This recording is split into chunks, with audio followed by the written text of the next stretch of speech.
sinasabi, napaka-phenomenal. Sobra po. Success na accidentally lang naman talaga na-discover on national. Tsaka it's out of katuwaan. Oo.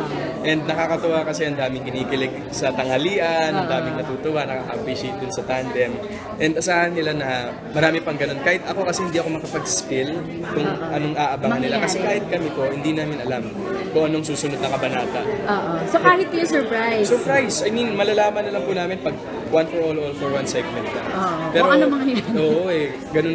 Very spontaneous po lahat ng kaganapan. Nakakatawa yung mga week serie, Yung mga ganyan, mga week serie, mga kali-serie, kauna-una ng kali-serie. Hindi pa kayo magkikita? Hindi pa kayo nagkikita in person ni May? Hindi pa po, in person, never pa. Kahit magka-text, gano'n? Text. Wala talaga. Kinikilig yung mga fans niyo every time na nag-exchange din kayo ng tweets, ng dub smash. Yes, ng dub smash. Ano pinag-uusapan niyo? Or ano? It's also spontaneous. Yun po talaga. So parang gagawa ka, biglang sasagot biglang may yung sasagot, isa. gagawa siya, sasagot ako. Ganun parang...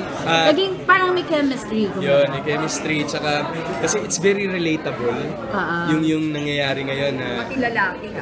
Pati lalaki daw. Ang daming ko nababasang tweets po na or comments na before hindi nila nilulook forward yung Mondays. Ngayon, Monday na, Itbulaga na yan.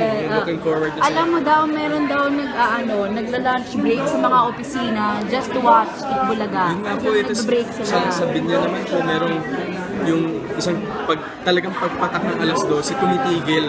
Lahat nakatutok na sa... Yung anak mo rin in-expect yung Very success. unexpected po, but moreover that, it's a blessing. Yes. It's a blessing. Nagpapasalamat po kami sa lahat ng sumusuporta sa Aldab.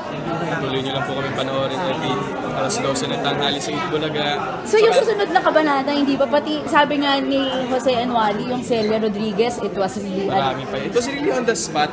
It was really on the spot. Kahit ako po, on that day ko lang nalaman, tita. Ay, tita Celia ka pala. Yun, so, tas yan, may mga surprises pa. Marami pa. Pagdating na ng kanina, di ba pinidnap ka niya? Hindi ko nga po alam kung saan ako dadalhin eh. Pinidnap ka. Yun nga, pinidnap po ako kanina, abangan nila ko So mag-alala, mag-iipon ako ng 50 million. 50 million! 500! Piso para sa Aldab. Piso para sa Alda. Piso para 50 sa Aldab. million, 500! Ayun po.